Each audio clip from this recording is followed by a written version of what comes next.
Hey everyone, I am back so soon because the book I just read went by really fast. Did I bring it back up here? I did. Let me get it. Hold, please.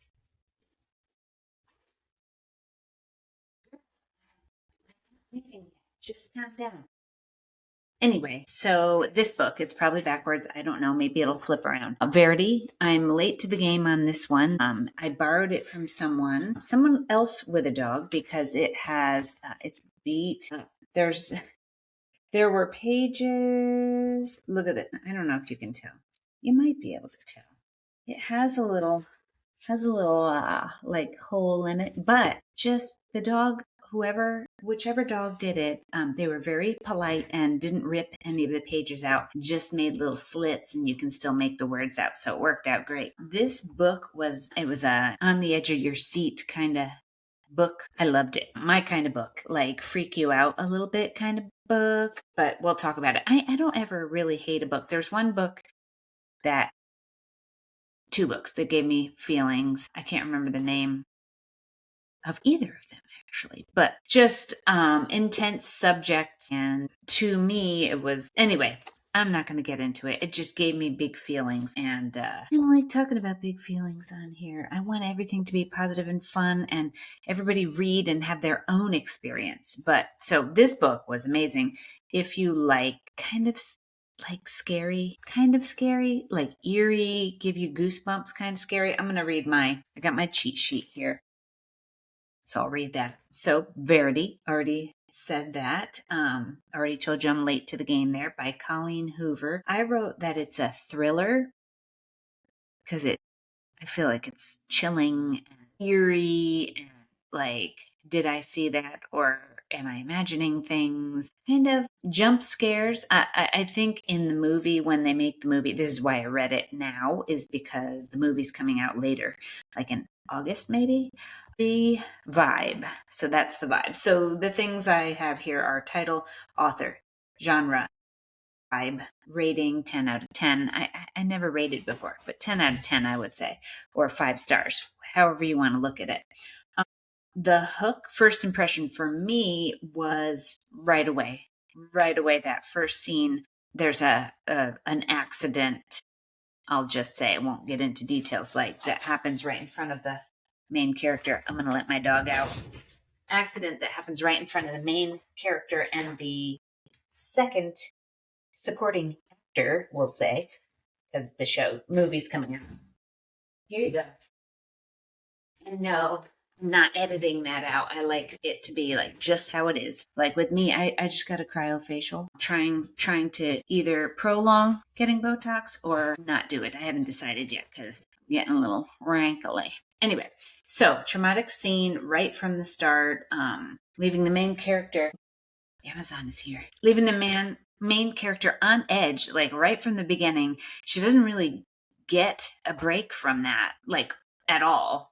Like maybe a little mini break. I mean, she just is on edge for the rest of the book. So I feel like, yes, we're going to be like on the edge of our seat. I feel like they're going to do some jump scares in the movie. It's hard to do a jump scare in a book, obviously, but it came close. So it's about a struggling author whose mom had just passed away. She's about to get evicted from her apartment. She's running out of the money that was left in her mom's thing, and her money running out. She has just enough to like secure a deposit on a new apartment and maybe get to stay in a hotel for a couple nights because she's about to be evicted for sure. So that's all happening. This accident happens on her way to going to this huge meeting that her, I guess, publicist arranged for her. Somebody called him. And it ended up being, I don't think I'm giving anything away. I think it's all in the trailer, but the guy that was at the accident, who is the supporting actor, I think is what you would call him in the movie. And so they meet again, and it ends up that his wife had gotten in an accident, and it's on the down low. She's a famous author, and they're in public. They're saying that she's bringing on another author to work with her on her books, but really she got in an accident and she's actually not able to, like, she's vacant she's in a vegetative state. So she goes over, she ends up taking the contract because it's a lot of money. She doesn't want to because it's very in the public eye. This author is very into touring, doing book tours and talking in front of people. And the main character is the opposite of that. She doesn't want any of that. That's why she's like, that's why my books aren't as popular, because I don't want to do any of that.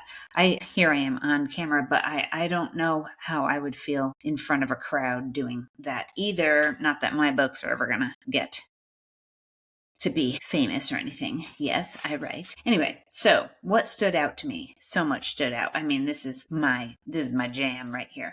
She's an author, but hates the spotlight, like I just said. Like, that's me.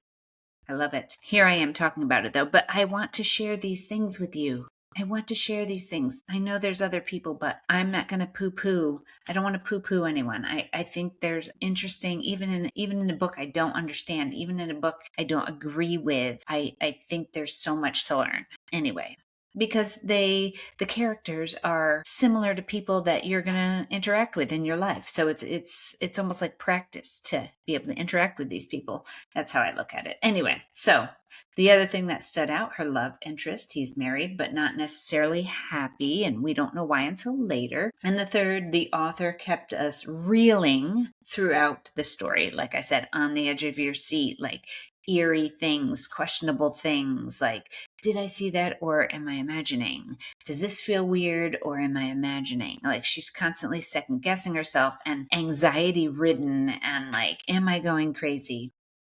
It's pretty cool. Real life reflection. We can survive a lot. We surprise ourselves with how much we can survive, much more than we think. My yoga teacher, hi Mila, always says you've survived 100% of your worst days if you're here talking about it, So there's something to that. Like, you're terrified, but you're going through with it anyway, going through life. Favorite line or moment without spoiling it? The main character gets confirmation that she's not imagining things, like I was saying. So during an intense scene, a scene we as readers jump on board with, it's maybe a little scandalous scene. She, all the things that she's imagining, one of them is confirmed to be real. I'll say that. I don't want to give it away, but with everything I said, you might be able to gather, but I don't know. It just pulls you in and you're like, no, this can't be happening. I mean, it's the best thing. I can't get into it, but there's a point where all the things that she is imagining, she's imagining things about something, and that something is confirmed, and she sees it with her own eyes and stops what she's doing, which is pretty intense, I'll say. I can't wait to see this movie. And it brings you to a terrifying edge. Fast forward the goosebumps to full goosebump on alert. It's a white knuckle moment and kind of takes you through that the whole time. The cool way she wrote was that, so this struggling author, not really struggling, but with money she accepts this reluctantly because it is a chunk of money. As soon as she gets to the house, she's like, ooh, this feels weird, but I guess I'm going to go in, get the information I need, because she has to go through, she hadn't read any of the books. She listened to a book on the way over to this house. The house is really creepy.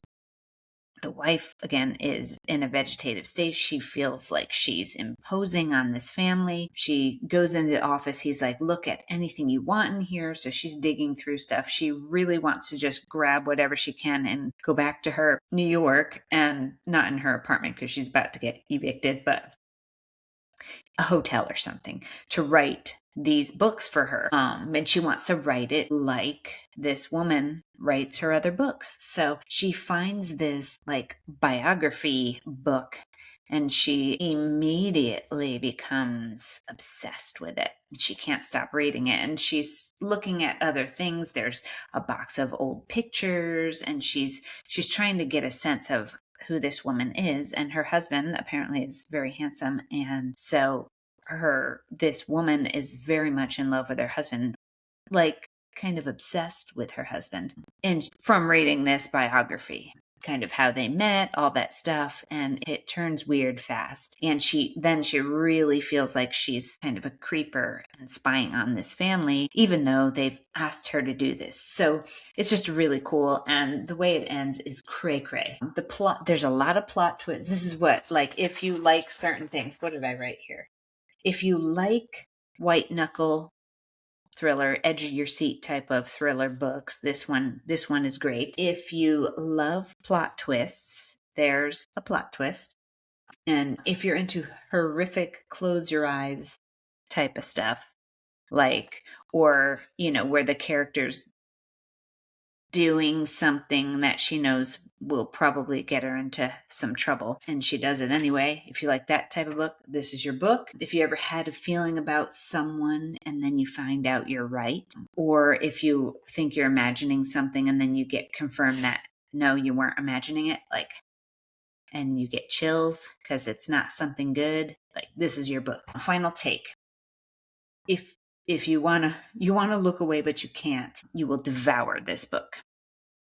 It's like, yeah, watching the runaway train happen. What did I write? Call to action. So, question for you, little fun exercise or homework, if you will. What is a book that was so scary that you had to put it down, but so intriguing that you had to pick it right back up and keep going, even though you were terrified or horrified or disgusted or something, like something that you didn't want to go through what you were about to go through. So you put the book down, but you can't not go through it. So you have to pick it back up. What book was that for you? This was the book for me, where I wasn't disgusted, but I was like, oh my God, it's going to happen. And I had to like walk around for a second and then come back. So I can't wait to see how they make this into a movie, because it's going to be amazing. Speaking of movies, I'm going to go ahead and this is going to be a multi-purpose. So if you just were here for the book, you can go. I am done with that. But now I have other notes on my phone. What do you want? The dog is outside. What? Oh, okay. So I gotta find I'm not gonna start doom scrolling in front of you or anything, but where did my stuff go? Here we go. All right, so I want to talk about a show I just finished watching. I watch a lot of shows. Like, that's my little, I feel like I'm gathering information for books this way. Even though this show has nothing to do with murder mysteries or anything like that, it was definitely there's a lot of stuff I can use with it. So the show is called The Miniature Wife, and it has, hold on, let me find it. Where are we? Here, scroll. My notes. Here we go. The Miniature Wife. It's streaming on Peacock right now. I'm sure you can find it on other stuff, but it has Elizabeth Banks in it and Matthew McFadden. I hope that's how you say his name. He was in, so Elizabeth Banks has been in so many things, so many different characters. So Spider-Man, if you didn't know that. I think it was Spider-Man. Yes, Spider-Man. Seabiscuit, which I love Seabiscuit. She was in, I don't know what the movie was called, with Mark Wahlberg. It was a boxing movie. She was in that. God, she's been in so many things. I can't even think right now. So, Elizabeth Banks. Matthew McFadden is in the show. It's on HBO. Succession. He's in that. He's the husband of one of the kids of the big executive guy, and he was in Pride and Prejudice, the period movie with, oh my God, I love her too, Keira Knightley. Those two, oh, love it. Anyway, so it's those two. Of course, he doesn't have an English accent in this one. He has a regular accent, but the story follows Lindy, who's Elizabeth Banks, and Les, Matthew, her husband, married couple, already struggling with resentment and imbalance, and like, you support me, I support you, and somebody feels like they're not getting supported enough. Les is a scientist.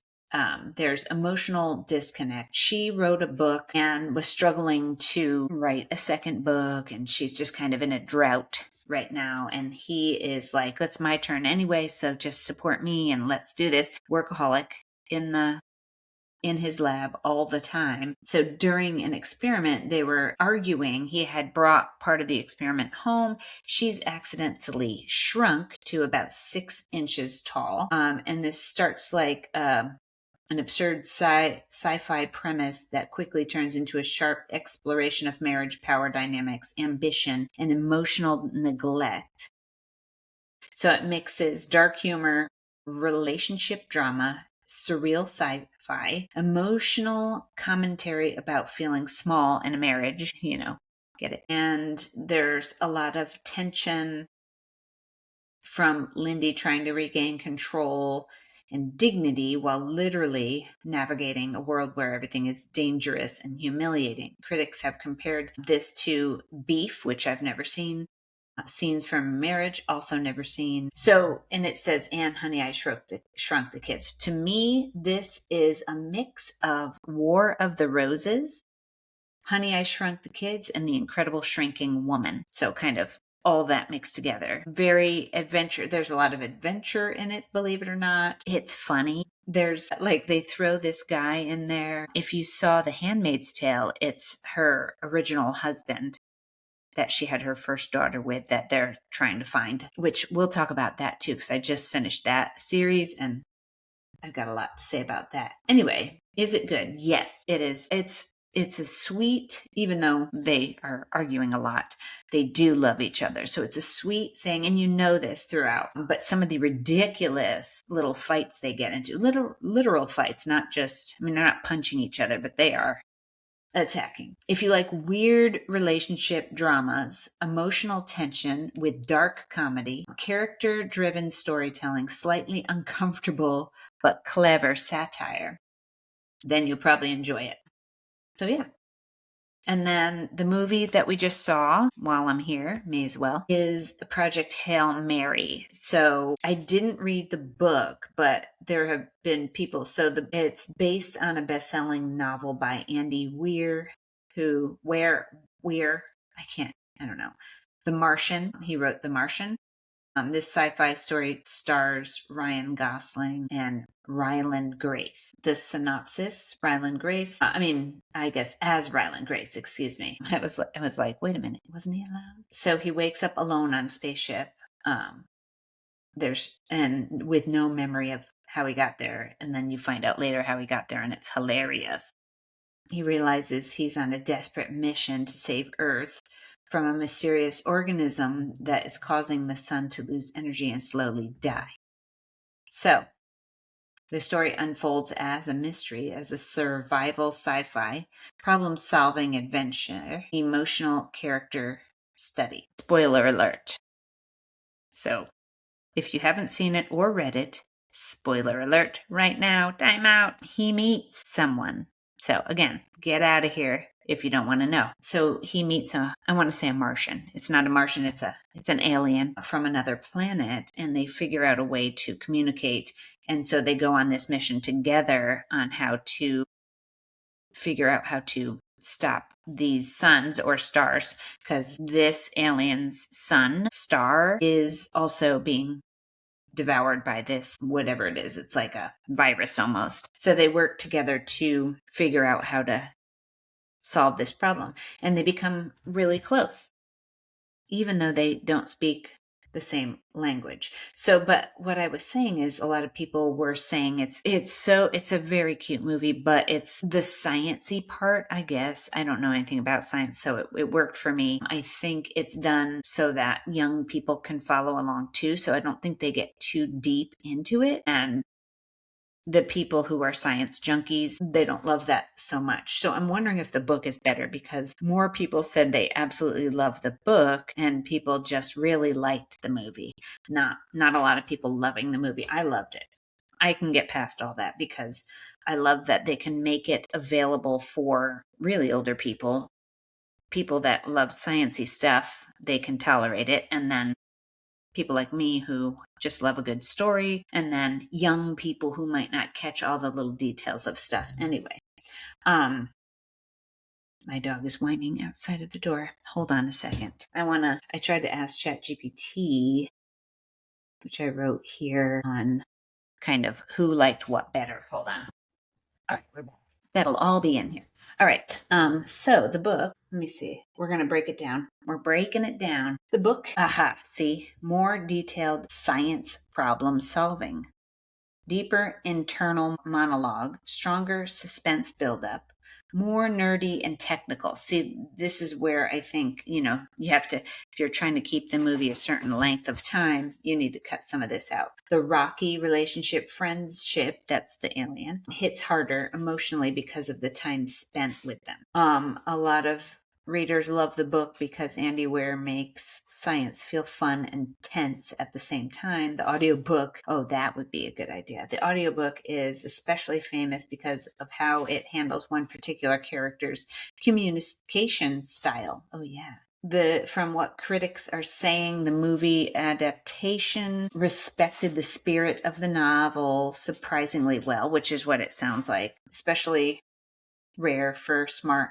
sci-fi. If you like reading, start with the book and maybe stay there. If you're super into the technical stuff, stay with the book. If you're more into a great storyline, not so needed for the technical stuff, then see the movie because it has obviously the visuals and the sound and the booming stuff. And it has the sciencey stuff. It's some of it's unexplained, really, is what it is. If you like connection, especially a connection between someone from a different world, you'll love the movie and the story, and the book. But really, if you are really rigid on specific technical things, the movie might be disappointing in that aspect. The rest of the movie part, great. You're going to get emotional. It's funny.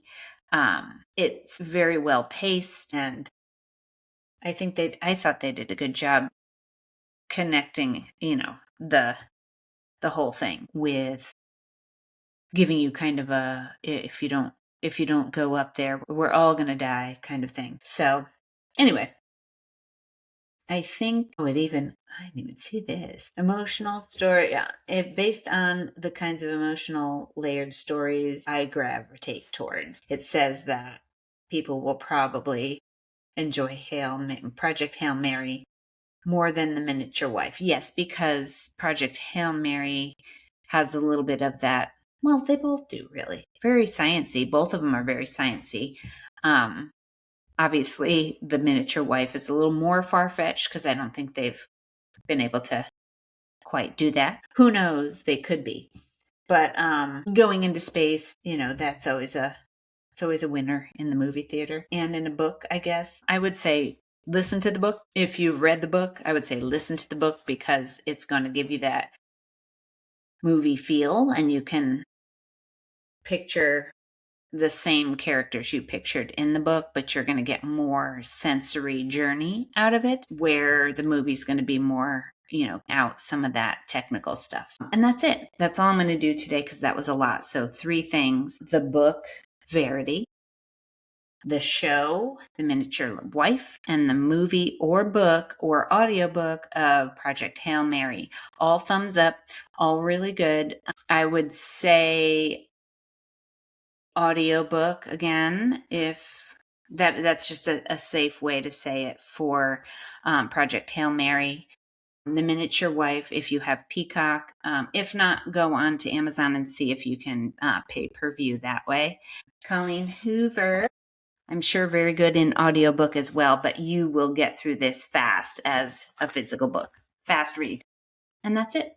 So I hope you enjoyed, and please give me a like and follow and comment if you like. I would love to discuss more of the book, any questions about the book, or any more input that you might have on the book. This is all new to me. I just love chatting about it more than reviewing anything, but that's my take on these things, and I'll be back with more once I read more. I'm trying to write 2, so we'll go over that when I have a little bit more down, because I'm going to talk about the book that I'm actually writing now as I go. Unless you want to just pick it up and see it on its own, I'll give you the spoiler alert warning sign. But anyway, about to go to a Braves game this evening, which might not be this evening when you see this, but going to a Braves game, so I gotta go do something with this in public live, in real life. I gotta look like I'm not just waking up out of bed. But for you guys, we're chatting in my office here at my house. So I got my sweatshirt and my normal hairdo and no makeup. So, and my dog in the background. I don't know. Oh, wait, let me move the mic. She's the same size as the microphone. There she is, looking out the window. All right, you guys, have a wonderful day.